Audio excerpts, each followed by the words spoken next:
Hi there. Thanks for joining me here on Conversations for Yoga Teachers. I'm your host, Karen Fabian, the founder of Bare Bones Yoga and the creator of the Momentum Magic Method, the way to become a confident teacher, one who effortlessly walks around the room, shares clear cues, easily builds sequences, and speaks from her heart, sharing authentically with her students. On the podcast, you'll hear anatomy lessons, stories from teachers, interviews with others in the field, and a dose of personal growth, because having a strong, healthy mindset is such an important piece of being a confident teacher. In addition to the podcast, follow me on Instagram and TikTok at Bare Bones Yoga for daily videos.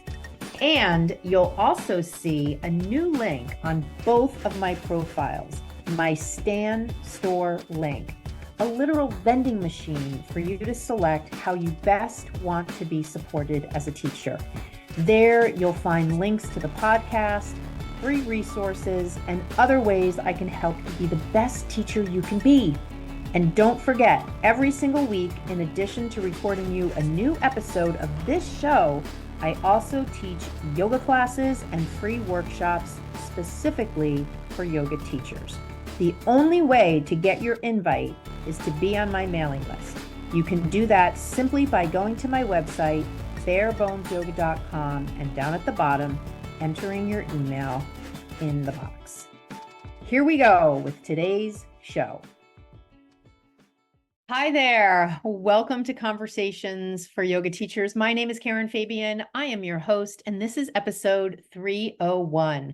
I'm recording this intro on June 13th, 2024, and this episode's going to go live on June 17th, 2024, just to give you some frame of reference. And I'm really excited to share this episode because it is with a guest, but it's actually with two guests. So it's double content. And, it's not often that I have two guests on at the same time, but I had an opportunity to interview Jessica and Julie, and I'm going to tell you about them in a second. And we're going to go quickly to that episode. I just wanted to start out by acknowledging, you probably caught that I said this is episode 301. So I just passed the episode 300 or 300th episode milestone. And I've been kind of making a big deal of this only because I remember 6 years ago when people said to me, you can't do a yoga teacher podcast. You need to do video for that. And there were a bunch of other things that people said to me. How are you going to explain anatomy on a podcast?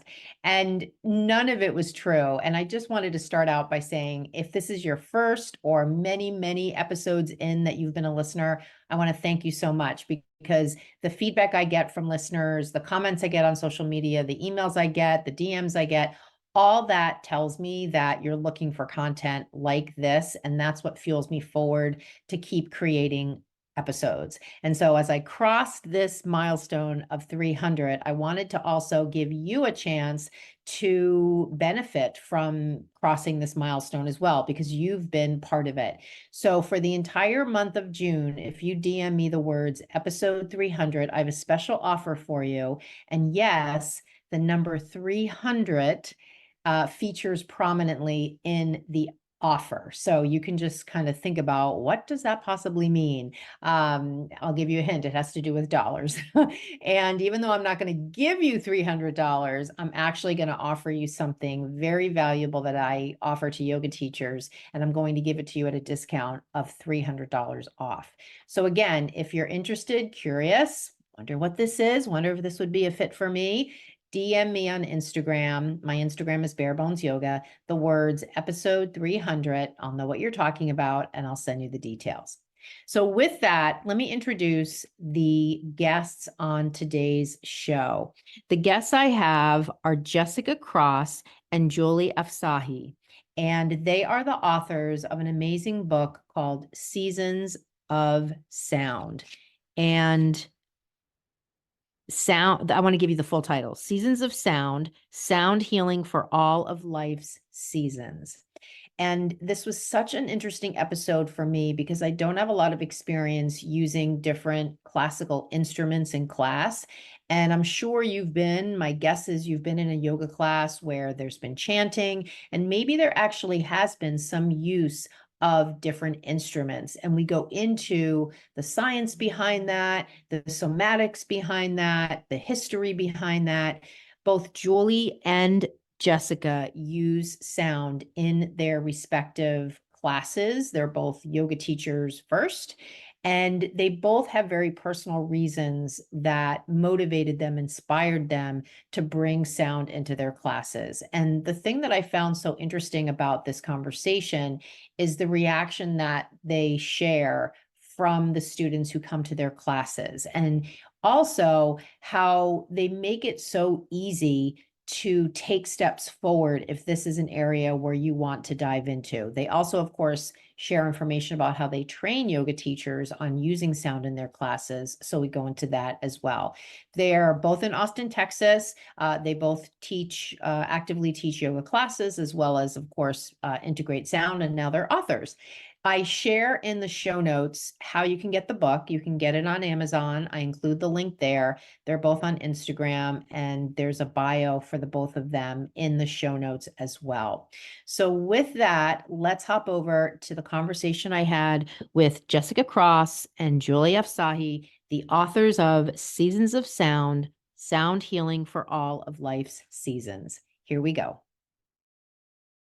Well, welcome to the show. Welcome to Conversations for Yoga Teachers.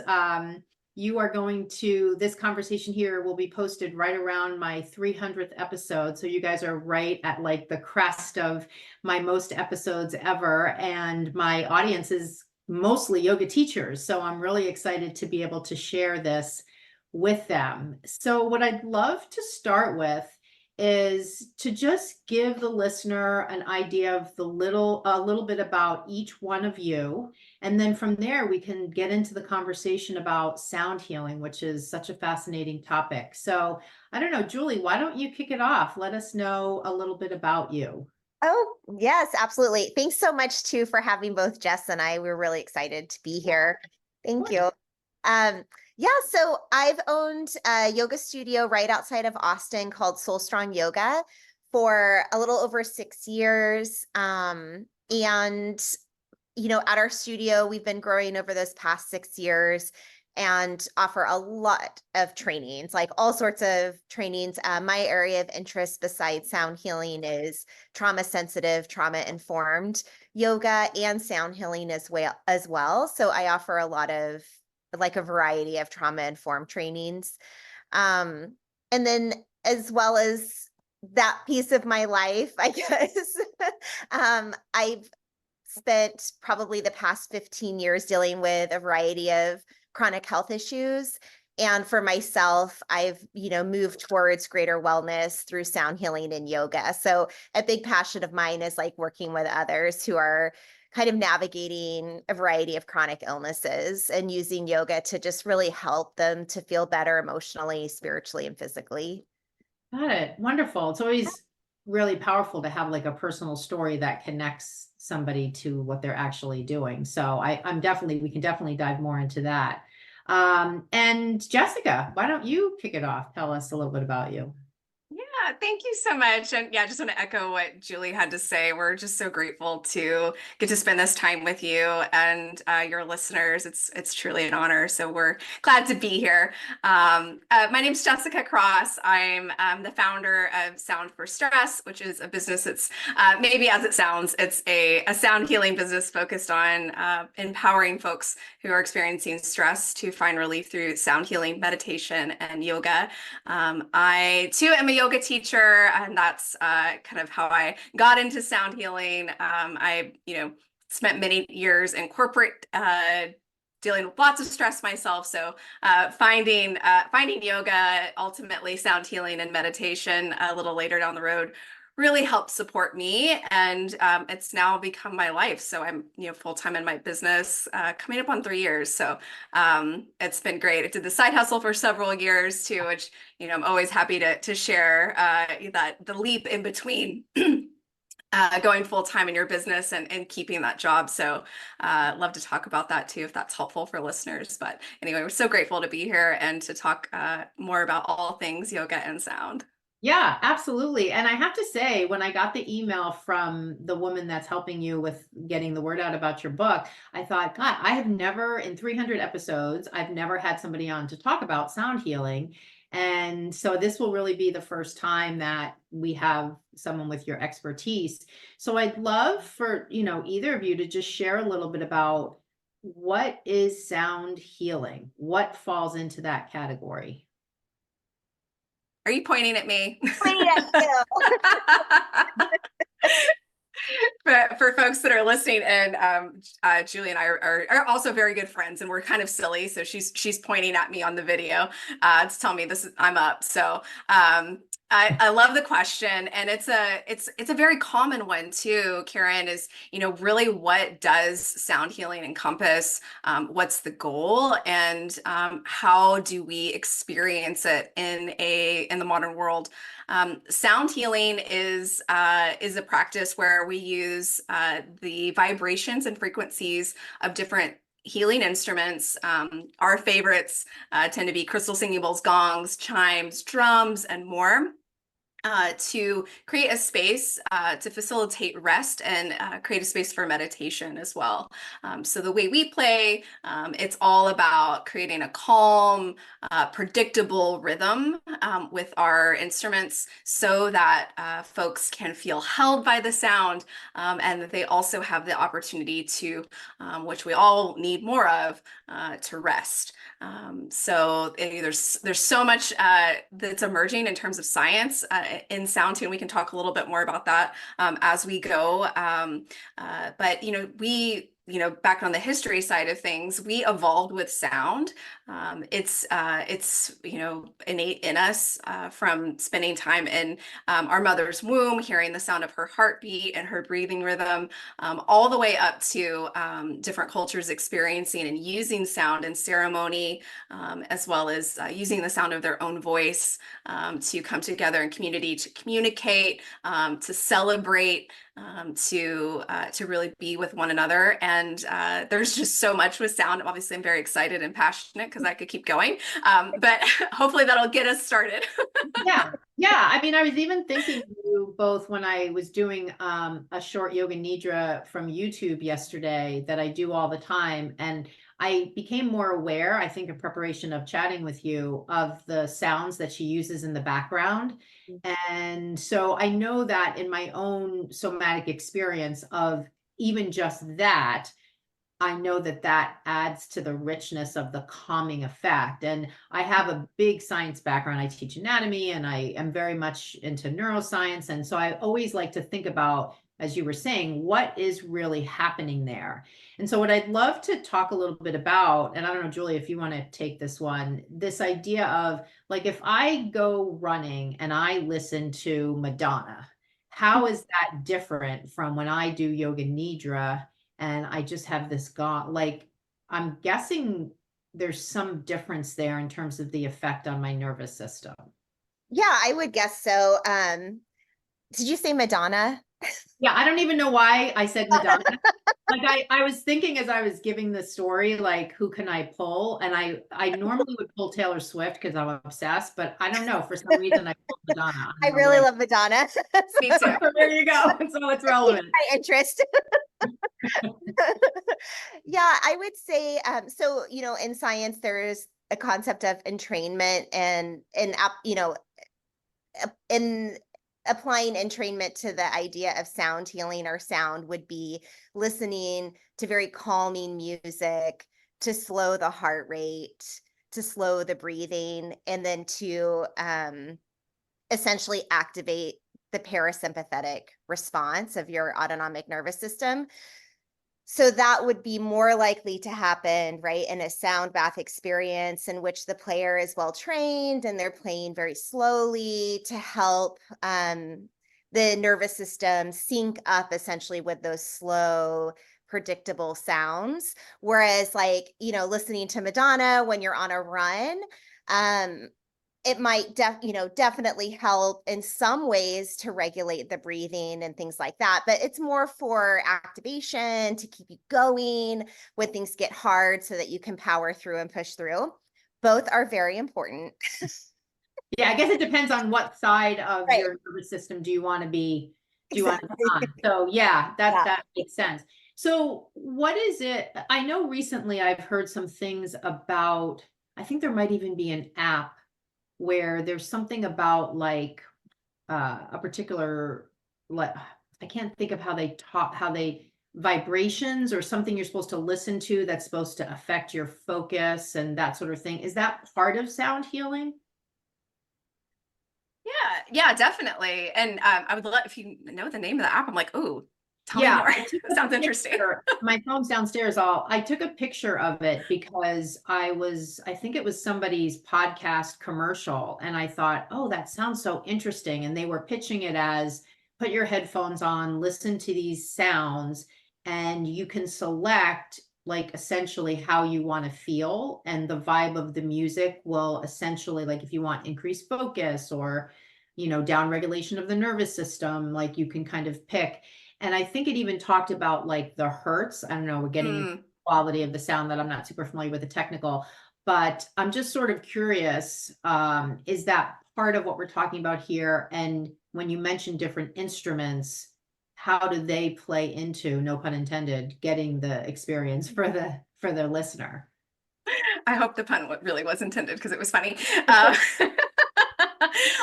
So good. That's such an excellent comparison too, and I love how technology and the use of apps and different gives us different access to these healing frequencies. This is exactly what you were talking about. So Mhm. frequencies are measured in terms of hertz, and there are many different frequencies, and it's a very deep rabbit hole if you ever want to go down. And we have a little bit in our book of Seasons of Sound about some of the different frequencies that cultivate different states of mind. So you mentioned focus can be one. I believe in our book we talk about the frequency of love. If we're wanting to cultivate that sense for self-love for ourselves, for experiencing that sound bath, or perhaps creating a space for others. Yeah, it's very similar. And using the instruments, you can play instruments that are tuned specifically to the hertz that you're wanting to cultivate. That's kind of the idea that you're trying to, your intention rather, that you're trying to bring into that sound bath. But you can also use your own intention, even if you're not playing, let's say, a crystal singing bowl that's tuned directly to the frequency of love. If your intention is that frequency to cultivate the idea of love, then we know intention caps all, right? So we also love to teach people that is like bringing your intention is paramount to everything. Yeah, I also, as you're talking, and especially when you talked about frequency, it sort of reminded me of when you're in like the manifestation space and they talk about the quantum field, and the metaphor that everybody always uses is, if your being is like a radio, are you tuned into the frequency of abundance or are you tuned into the frequency of lack? And that whole idea. So I think this fits in so nicely for the manifestation lovers out there. This is like a beautiful companion to that. So let me ask, I'd love to get some feedback from both of you. So Julie, how did you find yourself going into this particular aspect in addition to all, because not every yoga teacher goes into this sound healing. So how did you get into this? Yeah, to put it simply, like I heard the gong for the first time, and as a high anxiety individual, it was it it appeared to me and to my mind like such an effective tool to calm down the fluctuations of the mind, essentially, like to have that true yogic experience.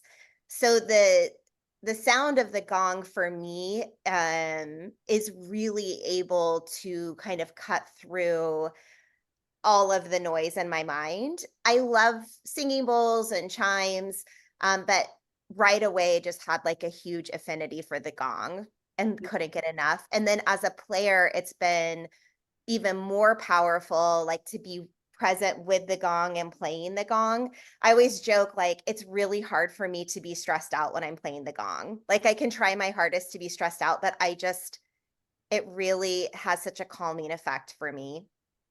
Got it. And then Jessica, how did you end up? I mean, were you teaching first and then at some point did you experience it similar to Julie? And how did that go for you?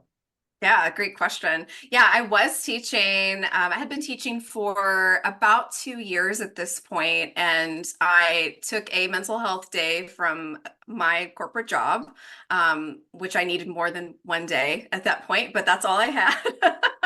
And I ended up in a yoga class, for which I had never been to before. It just happened to be, I was like, okay, this is at this time. I'm going right now.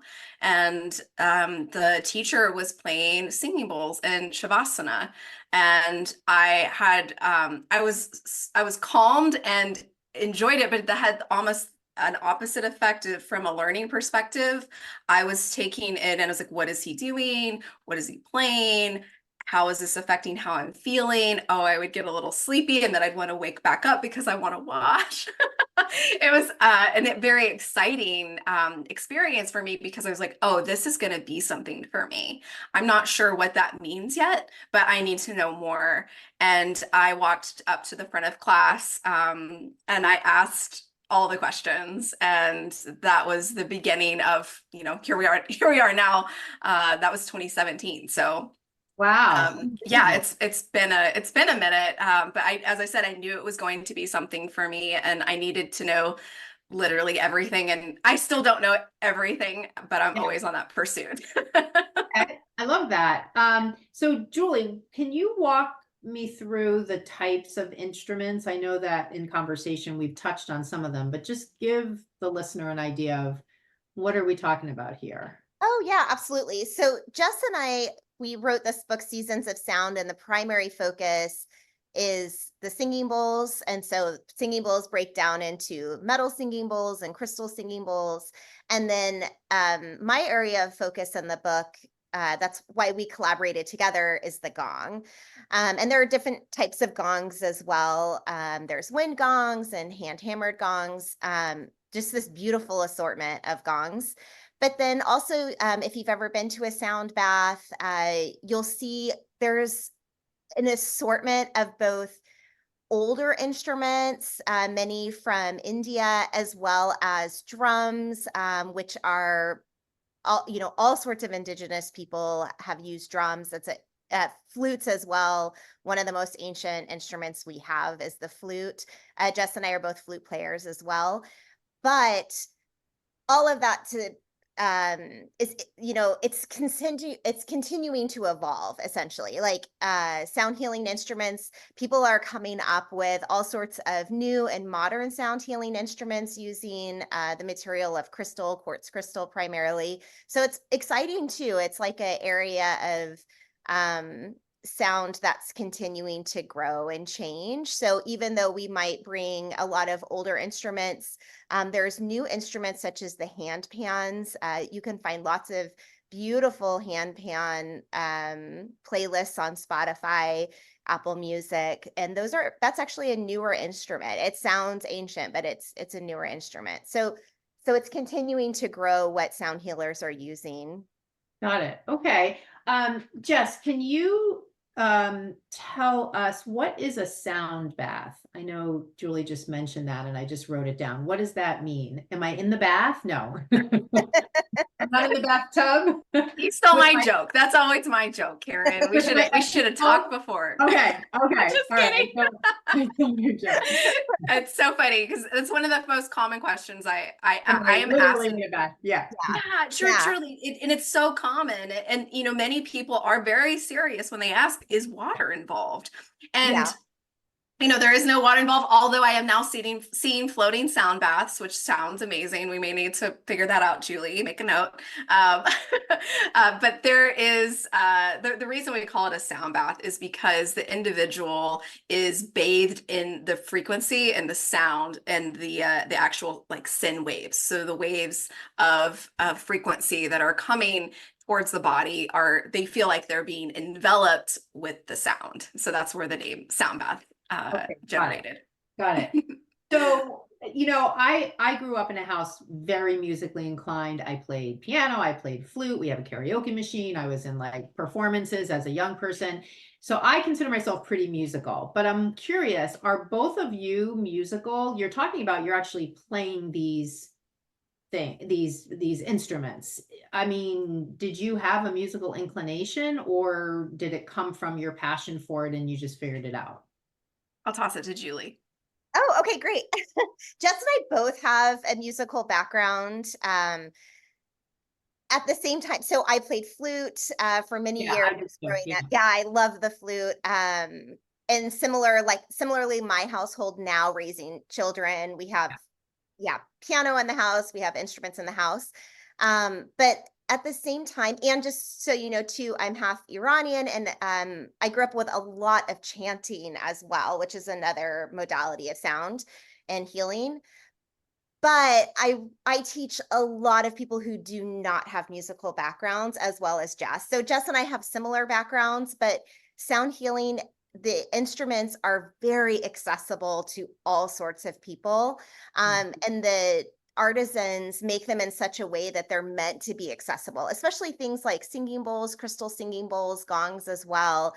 We teach a wide variety of folks, like people who are professional pianists to people who have never played an instrument in their life. Got it. So that doesn't need to be a barrier to getting into it. Okay. So so Jessica, tell me a little bit about what does it look like for you now in terms of integrating sound healing into, like, is this something that you're teaching yoga classes and every once in a while you bring these out? Do you have special classes where you have it on the schedule as this is the, tell us about that. Oh, yes. I love this. I love this question so much. So, all of the above. I teach regular classes at Julie's studio, which I'm very fortunate to be able to teach at Soul Strong Yoga. That's how we met, and that was the genesis of our journey together. And during my weekly classes, and as well as the meditation class that I teach there, I do incorporate sound healing into my class. One of the things that we're really passionate about is being very clear that sound is included in class.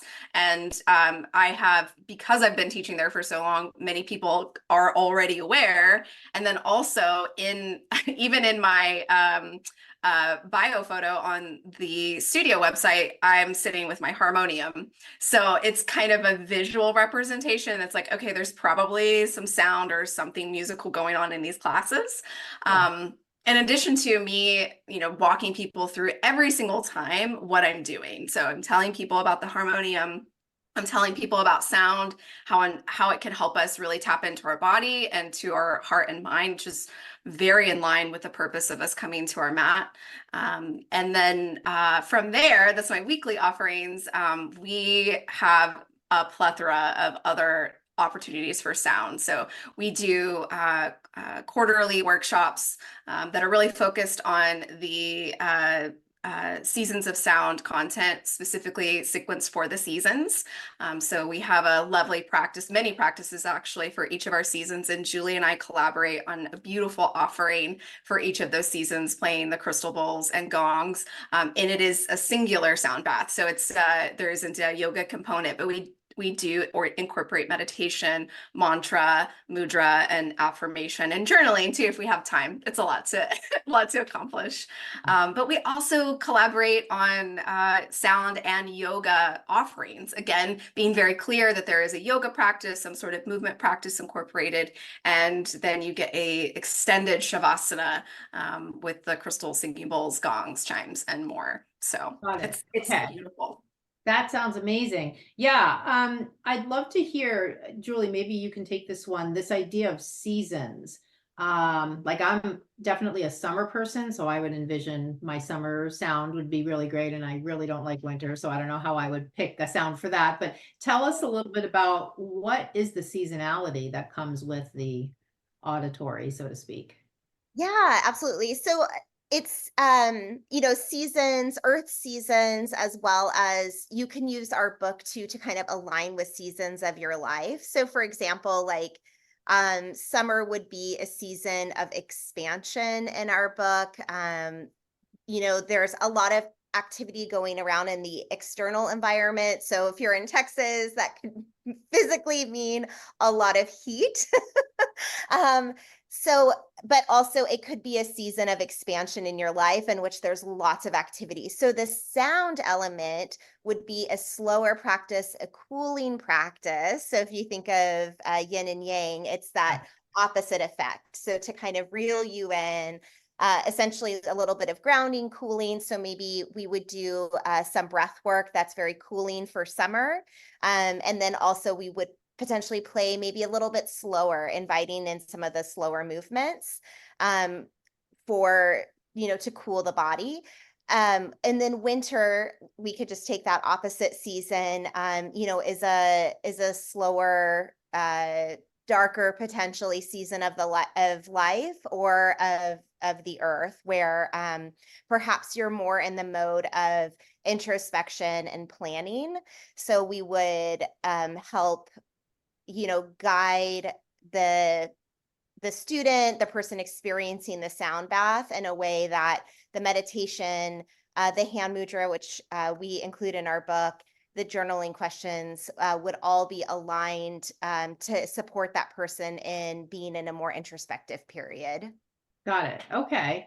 I'd love to talk a little bit about, because I think about typically when we get to Shavasana, we leave them in silence and and I think about in the world today, there's so much overstimulation of our nervous system that the silence in and of itself can be so profound, even if we just look at it through the lens of nervous system downregulation, right? Like, oh my God, to be in silence is so great.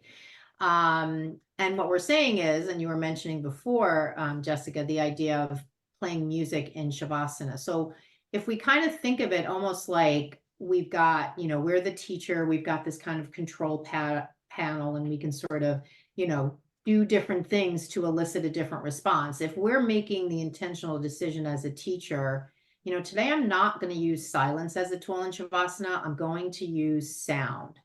Like, what goes into that? Like, what effect am I trying to cause that's different from all the benefits that come to the nervous system when we're just in silence? So I don't know, Jess, if you want to take a stab at that, and then Julie. Yeah, that's a great question. I love this question so much. I love it too because it's the intention for sound when I'm playing in a class or in any setting really is to have both. So the intention of the sound bath will always be, especially in that setting that you mentioned in a yoga class, to be the downward curve of that class. So I'm bringing them down into a place where they can rest. So playing, slowly, calmly. Usually if I'm playing the crystal singing bowls, for instance, I'll be playing the deeper tones at a slower pace. That's my style generally anyway, so it's very enjoyable for me. But I love to bring that into a class. At the end of all of my classes and all of our sound baths, we always leave the opportunity for silence at the end. So that space of silence, we 100% agree. It's transformative. We don't get enough of it. And we want to make sure that people also get the benefits of being in rest, because when else do we get silence these days? That might be it the whole week.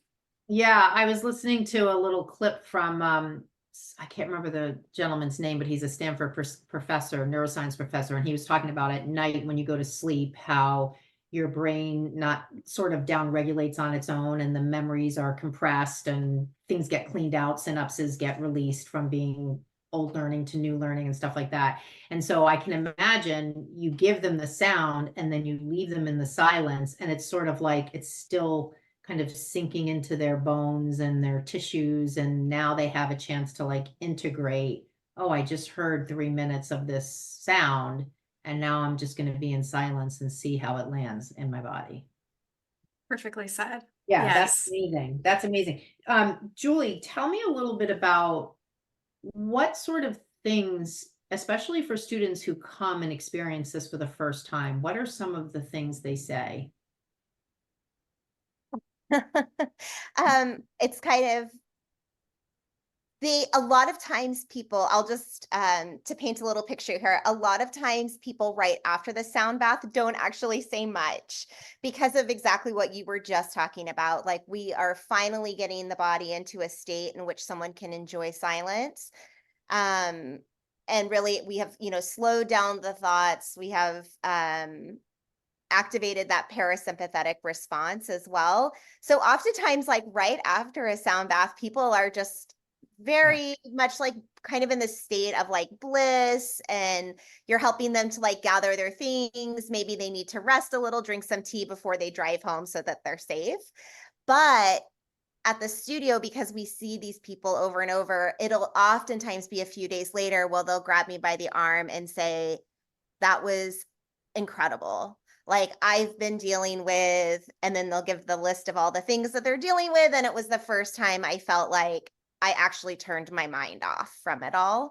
So that's kind of a common response. Another common response is like, when is the next sound bath? Like, when are we doing this again? It's really such a beautiful offering at our studio. Like I think it has, for yoga teachers listening as well, like it's really helped create a base of people who just want to come back to us over and over. Also, I think it's just something like really precious and special that you can offer folks that's different than an asana practice. It's just a really special experience. But yeah, for the most part, it's people who tell us oftentimes like they've been dealing with so much, and then it was really like a reset for them or an escape for them.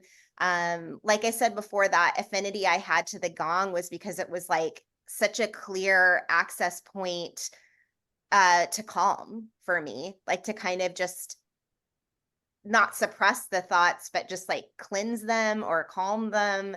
It's a really effective tool for a lot of us.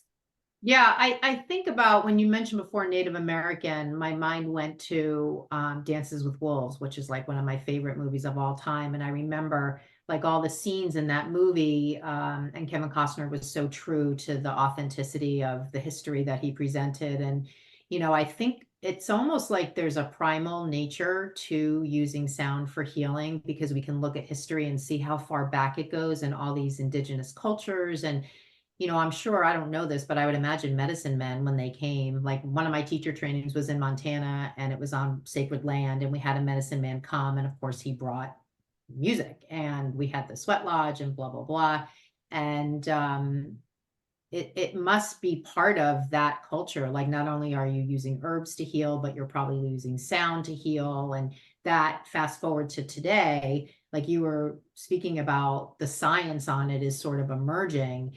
Is there anything that is out there that talks about the effect of sound in any context, whether it's cancer patients or people with depression, or you were talking about chronic illness? Is there any empirical data that can start to draw some connections? I mean, your sort of non-scientific studies you're doing in your own studio is anecdotal evidence. Is there anything, if we go on PubMed, do we see anything about using sound in conjunction with traditional clinical treatment for disease? I think a lot of the research, in general has been around mindfulness. Like the federal government has given, a lot of money to the area of research around just in general meditation and mindfulness. I think they are way ahead of the curve than like sound healing is. But just so you know, I've seen more interest. So for example, I mentioned before, my area of interest is trauma-informed yoga.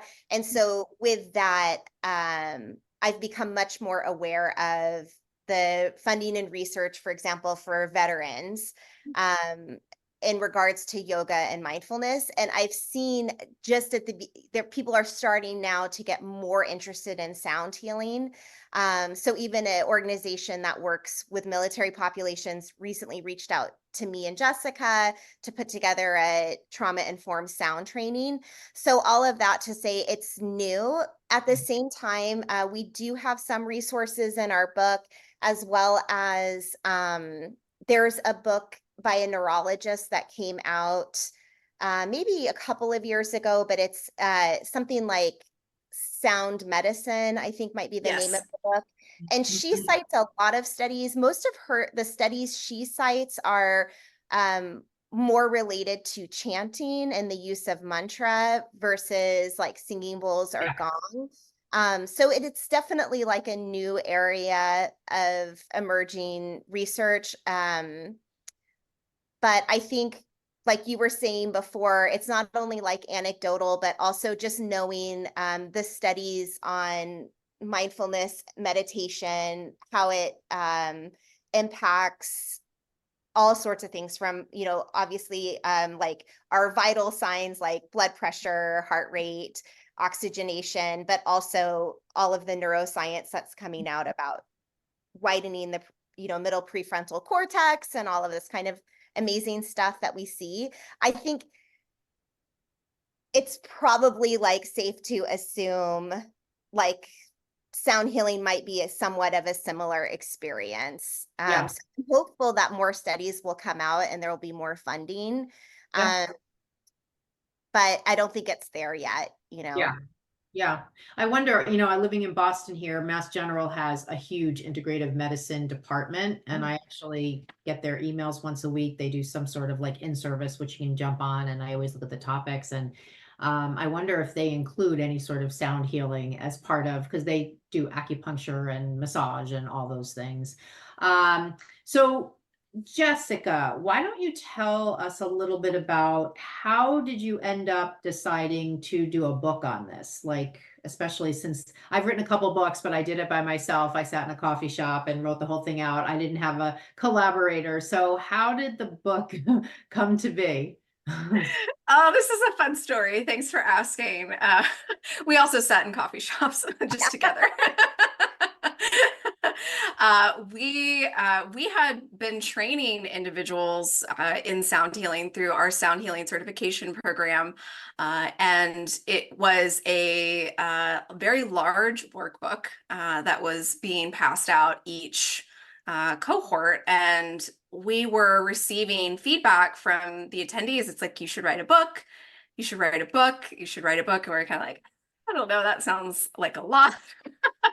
And yeah, and it is. But as you know, Karen, but in 2023, we finally got serious about it, and we decided to last summer put pen to paper, and we incorporated not only a good share of our training material for the foundational pieces from the history, the science, and technique into the book, where it's also incorporating for all. So we also have the meditation, mantra, and mudra with the seasonality aspect to it. So the intention is that maybe you're interested in being a sound practitioner, maybe you are already, and there might be some information in there that's supportive to either of those individuals, but also we wanted to reach more people with sound. We wanted it to be applicable for somebody to pull it off a shelf and take a look and set up a home practice for themselves. And then also, if they feel called, share it. So Got that's it. kind of the antithesis. Great. So Julie, can you speak a little bit to kind of how is the book sectioned out? What are the kinds of things that a reader will experience when they go through it? Yeah, absolutely. So the beginning of the book is actually a lot of what we've talked about today, a little bit about the history of sound and sound healing, as well as the science of sound healing. We're so lucky because Jessica Cross has studied directly with Judith Lassiter, the restorative, the person who actually kind of invented and created restorative yoga. So you'll see we talk about in a sound bath how to help people be very comfortable, because we don't want the body to be an obstacle at all to experiencing rest and relaxation. So we talk about ways that you can offer a great deal of support to participants, or if you're doing private lessons out of your home and you don't have access to yoga studio props, how you might use couch cushions, books, whatever you have available, blankets to help your client feel comfortable. We also talk a little bit about pranayama, mudra, meditation, as well as how to create a trauma sensitive space, because again, it's about helping people to access that restorative state. So we have to take trauma into account and how we can really set up a comfortable, safe environment for lots of folks. And then we go into the seasons. We talk about also Om and yogic philosophy and how that ties well to the seasons and this idea of the importance of silence and really preparing the body and the mind to, as you, Karen, you said integration of the practice. And that's what we talk about as well. Like really to be able to integrate all of the goodness that we experience, we need that space of silence. So it's really like just preparation for that. And then we have the next section of the book, which is broken down into 4 parts. It's 1 part per season, where we go through practices an individual can do at home with a singing bowl and gong, or if they're providing like a full sound bath experience. It's a very practical part of the book where we have like a meditation written for the reader that they could use that script in the sound bath, ways to theme the sound bath, ways to even decorate the room for the sound bath. We talk about acoustics and all sorts of stuff. So it has a lot of practical application as well. Okay, so I just want to pick up on a couple of things that you had mentioned, because it sounds like, especially when you're talking about the couch cushions and that sort of thing, I'm curious about like the intersection of the practice of yoga with the sound part, because it sounds like the book goes into the practice of moving the body and the integration of the sound. How does that look in terms of, and is the book written for a practitioner of yoga or a teacher of yoga? Like, who's the intended audience? That's such a great. Yeah, those are Yeah. Thank you. Yeah, great questions. Yeah, so we don't go into specific asana practices as much as we do setting up for restorative yoga. So there are 4 different restorative yoga postures that are included in our ways to support rest section of the book, with lovely diagrams that were created by an amazing artist named Karen, who also a lovely Karen, who did an excellent job at the detail of showing exactly where props can be to be most supportive. So it's really more about the reclined position and finding different ways to be most supportive. 2 are reclined completely. 1, we have sideline, which is great for folks that are also experiencing anxiety and in a trauma heightened state, but great for pregnant people. So they're supported there. And then we have 1 that is also reclined with support of a bolster and block. So if you're experiencing any type of digestive issues, it's a really nice way to recline back, but also feel supportive there. So so it's more about the support through restorative yoga, where that integration or the overlap meets sound healing that you mentioned. And it is very much written for anyone. Our intention was that if you have extra knowledge, this is amazing. This is going to be a great tool in your belt. If you have none, and you're starting to hear about sound healing, you want to know more, it's a perfect thing to pick up and read. We made it very approachable and succinct as well. We know how busy people are, so we wanted it to be very approachable in that term as well. Got it. Okay, great. Yeah, I think I just got a little confused. Like, are we teaching people to practice yoga? But you're saying restorative yoga, meaning here are like 4 static poses that we present in the book that you can pick the pose you want to be in to then receive the healing sound. Correct. Yes. Perfect. Like, here's a sequence and then tag on sound at the end. Okay, got it. Correct. Yes, you nailed it. Yeah. So either of you can take this one. I'm curious, especially for the listener who might have had their ears pick up when you mentioned a sound healing certification. I know a lot of times people are listening or out there in the world and they're thinking, oh, I would love to get an additional certification to supplement my 200-hour teacher training background or whatever background they have.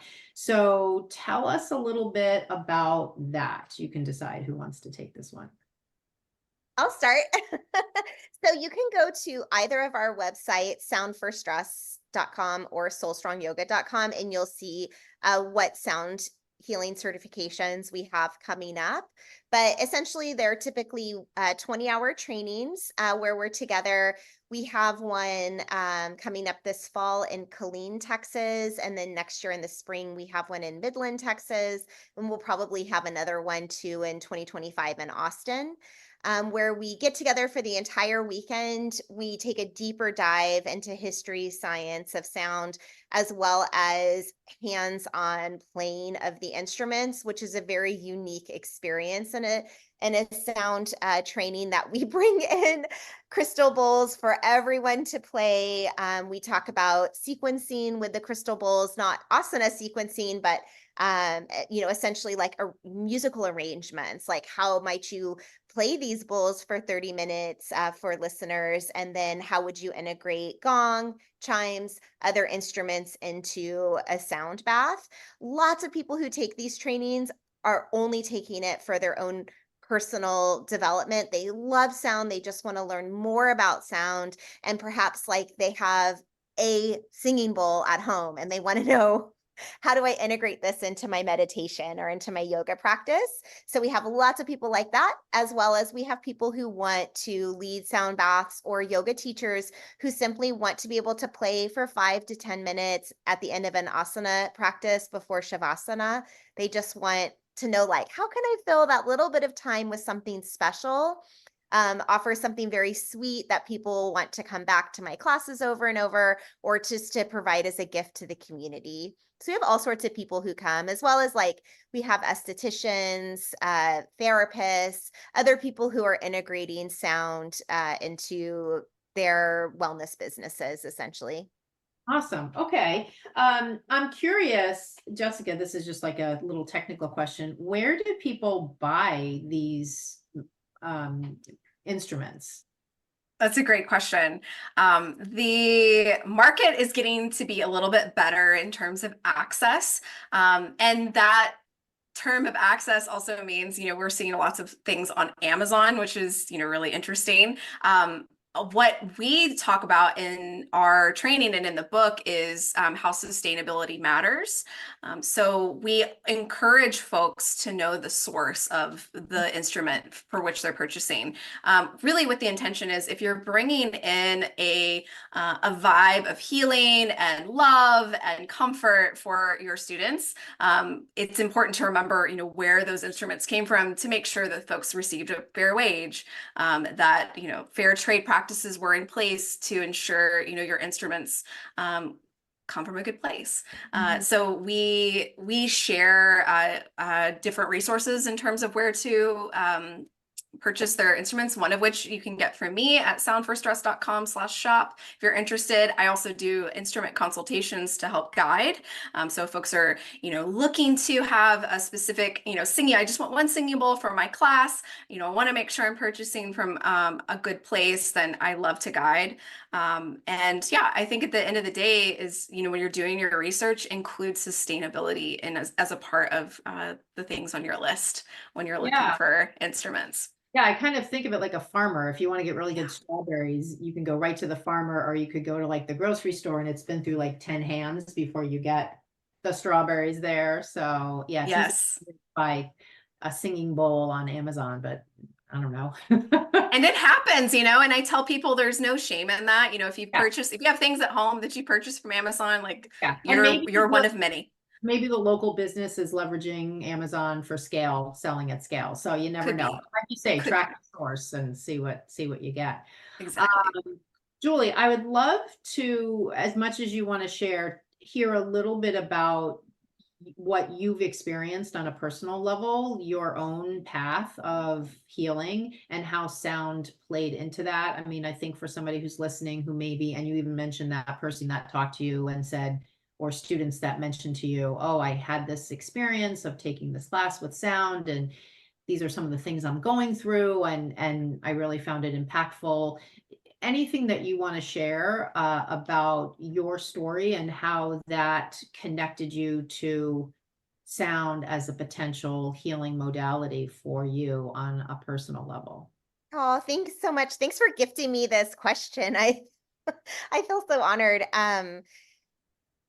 If maybe plus years ago. So I had already started being interested in sound and playing, but a therapist said something to me that kind of changed my thinking around sound healing and asana. So to back up a little bit, my one of my autoimmune diseases is a neuromuscular disease. So there was a years of my life where I never thought I would have any type of um, quote unquote normal mobility.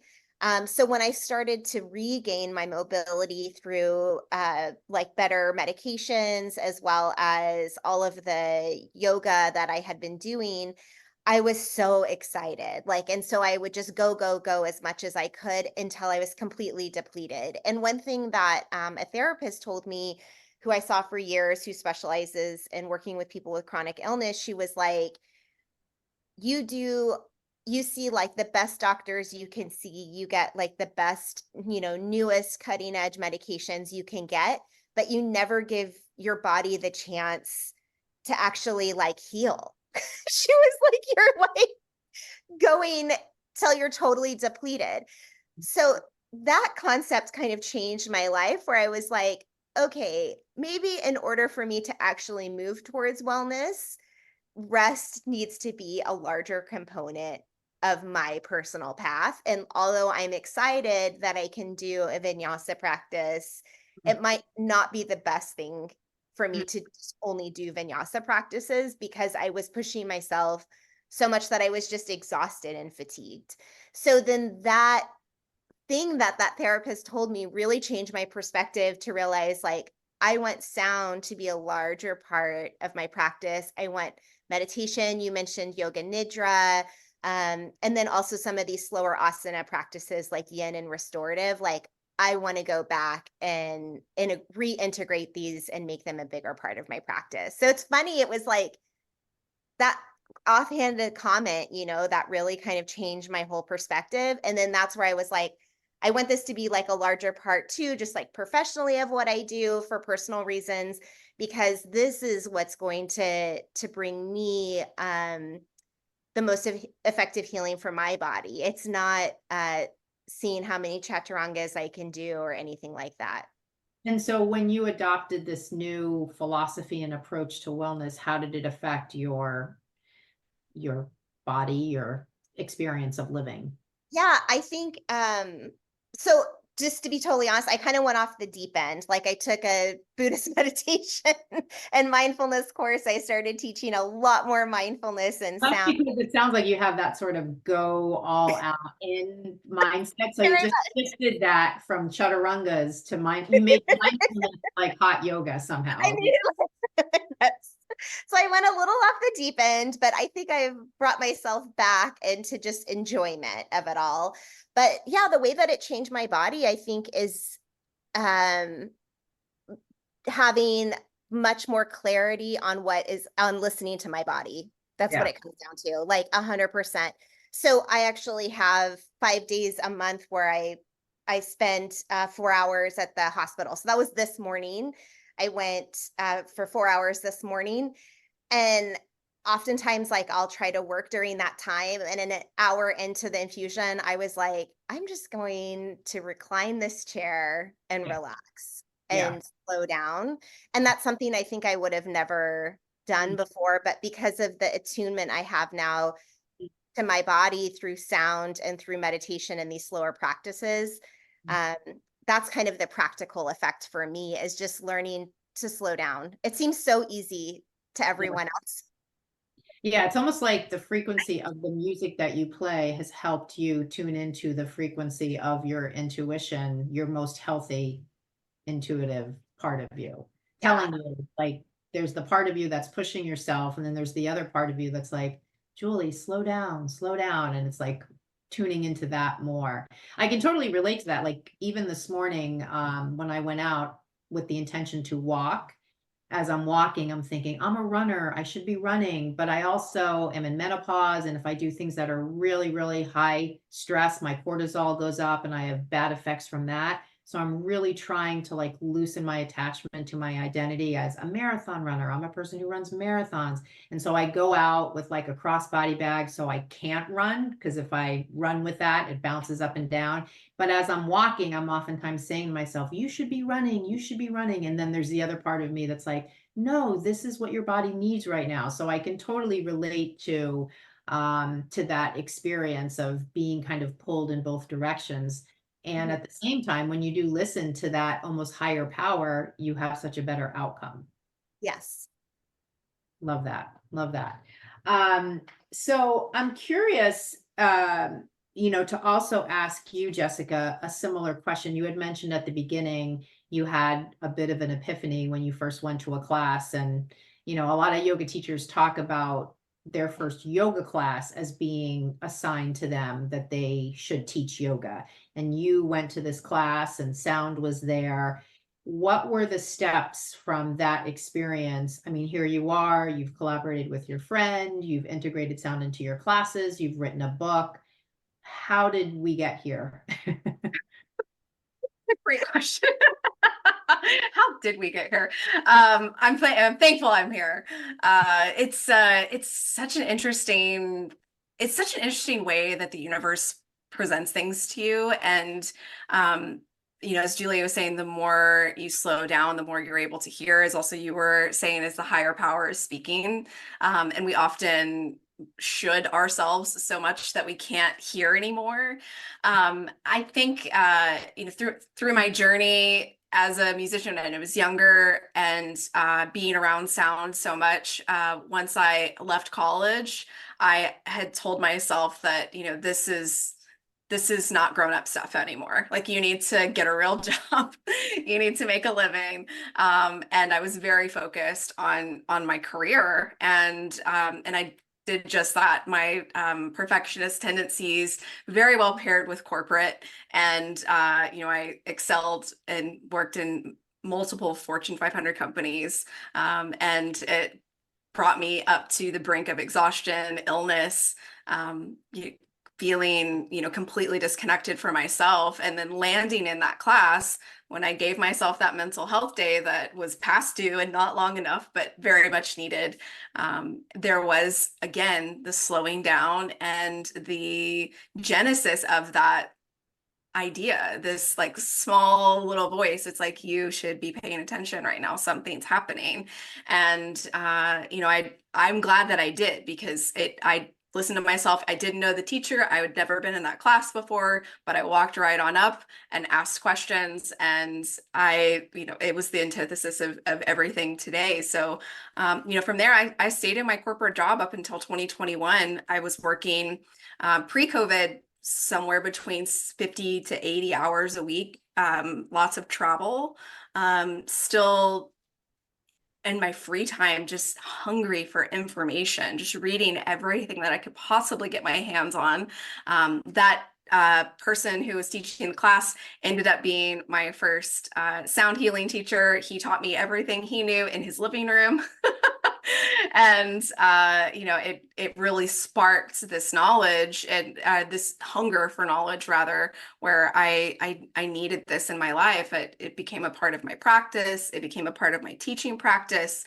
And as a teacher, I wanted more people to have access. And I started doing the sound healing certifications, just the first one just pre-COVID.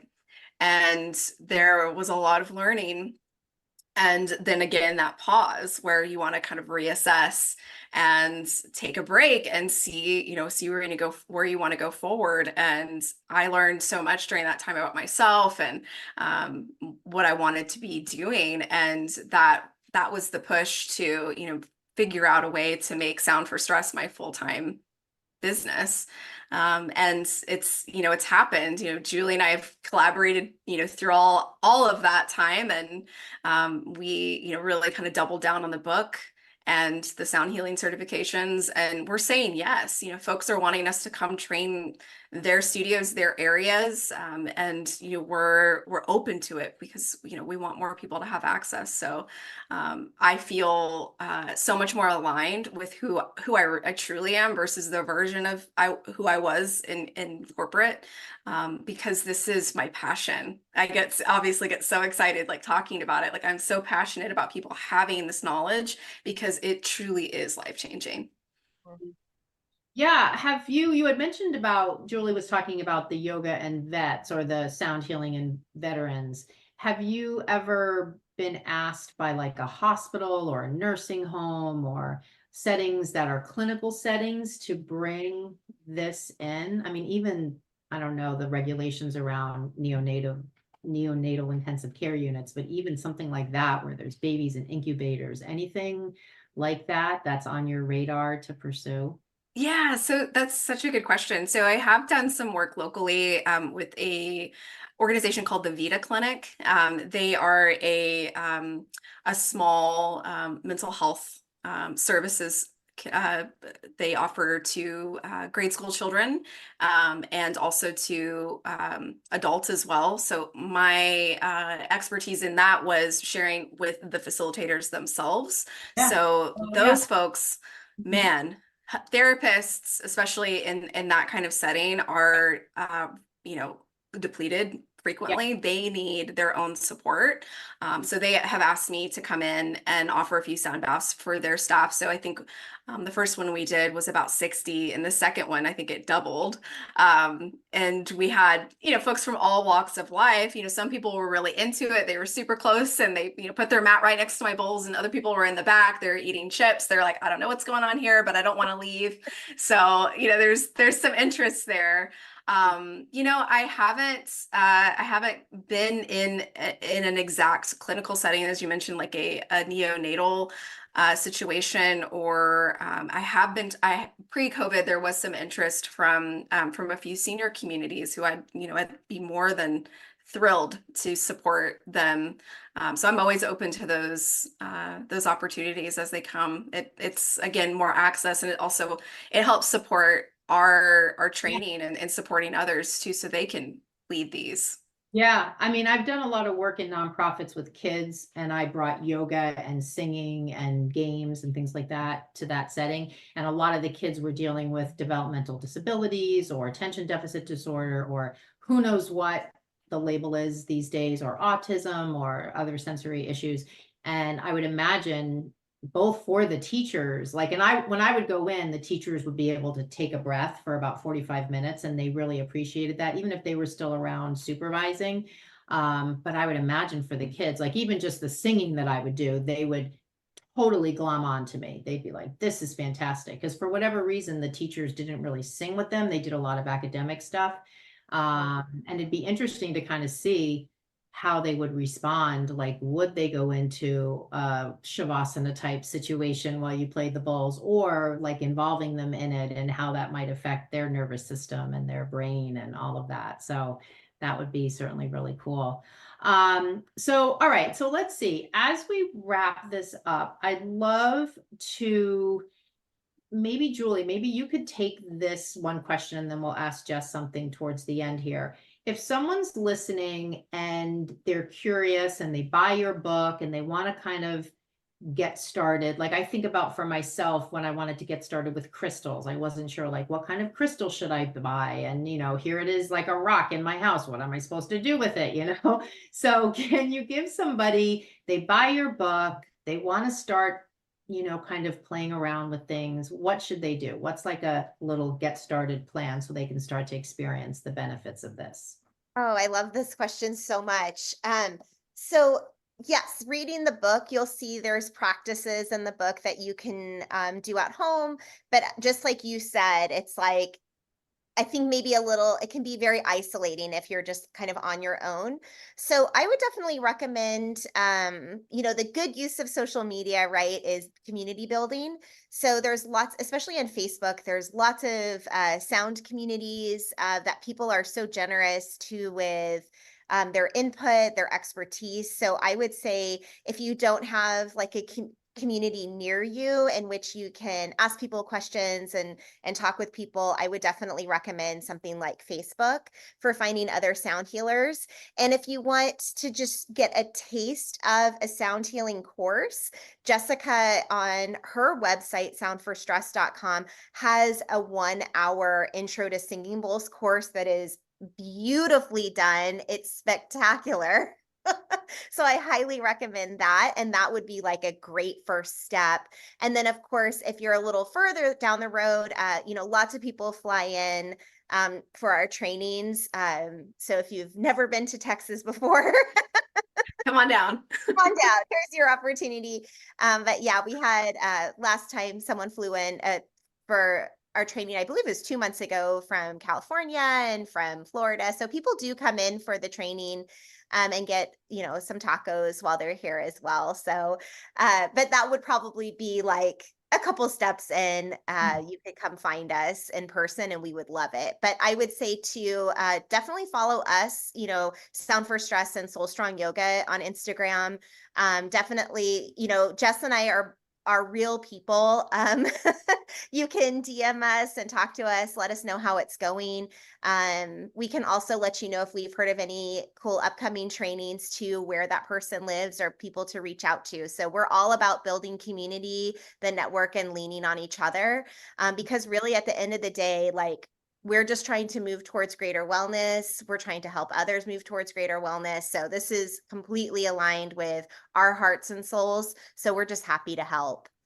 Cool. Are you guys on TikTok?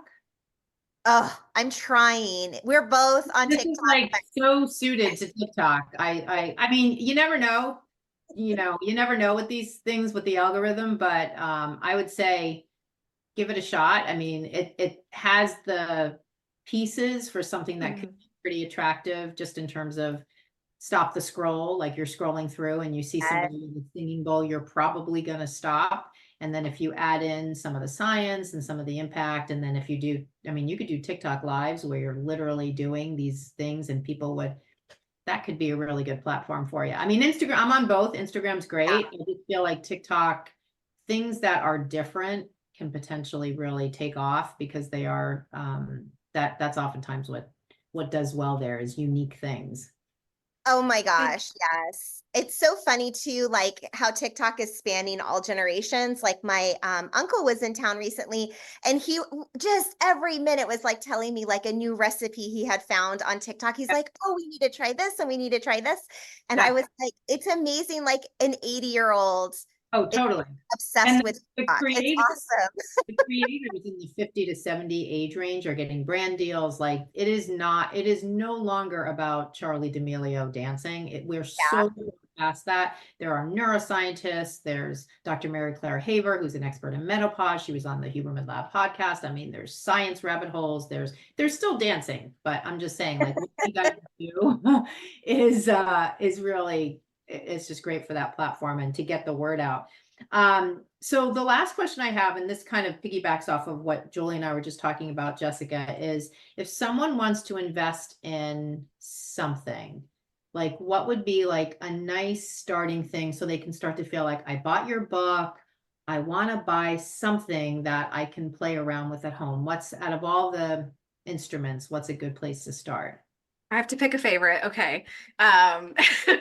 So I love this question because I think there's a kind of misconception too that if you're interested in sound healing, you must have an entire room full of of bowls, gongs, chimes, and more, right? I thought you were recording from your laundry room, and I thought that was a washer dryer behind you. And I was like, wow, that's really interesting that Jess is in her laundry room, but it's actually, though, that's not a washer and a dryer. Somehow the angle, I thought it was like, and then I was like, oh no, those are gongs. There'd probably be a lot more laundry done if the washer and dryer were in this room. Yeah, it's a really good question because I think people must assume that they have to go very deep and spend a lot of money, and it's not true at all. I highly recommend if you feel called to a small handheld singing bowl. I like the handheld singing bowl for lots of reasons. One, it tends to be a little bit more approachable in terms of price. Two, very portable. So for my yoga teachers listening, I love to throw one in my bag and grab my mat and head on in, and I don't have to worry about it breaking, anything like that. Wrap it in a little scarf or something just to kind of keep it padded and you're good to go.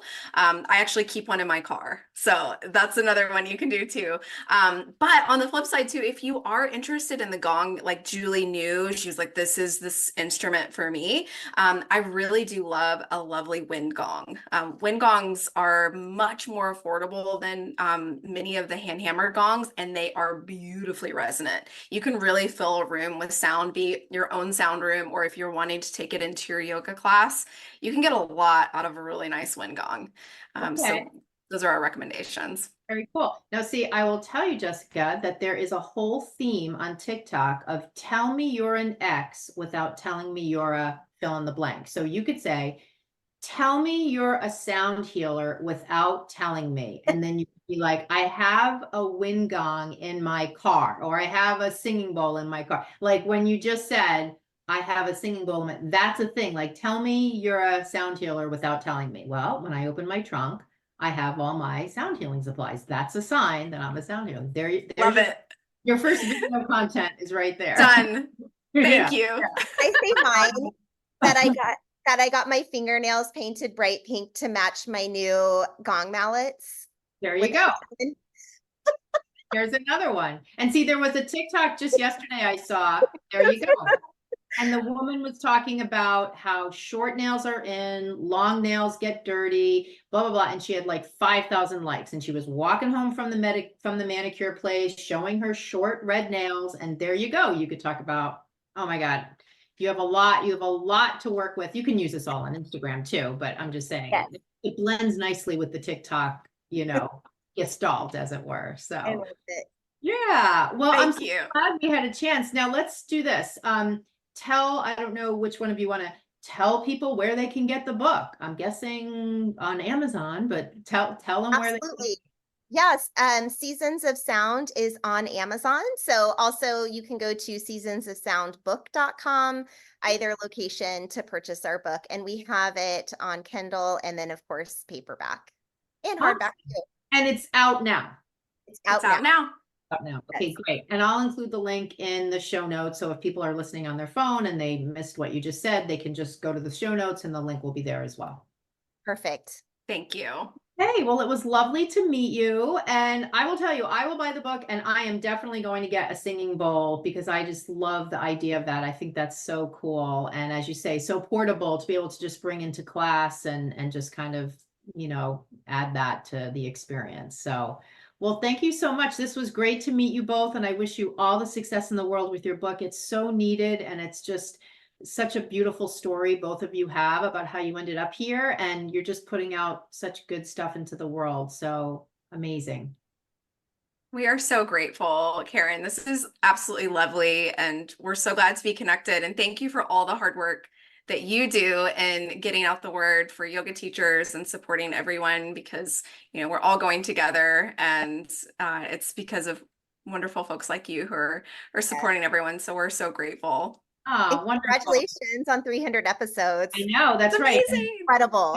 This one our conversation here will go live within the next week or so. I'll send you the link, but it'll be soon. So it's not like sometimes people have conversations and then 3 months later it goes live. This will go live within the next week or so, and I'll send you the link.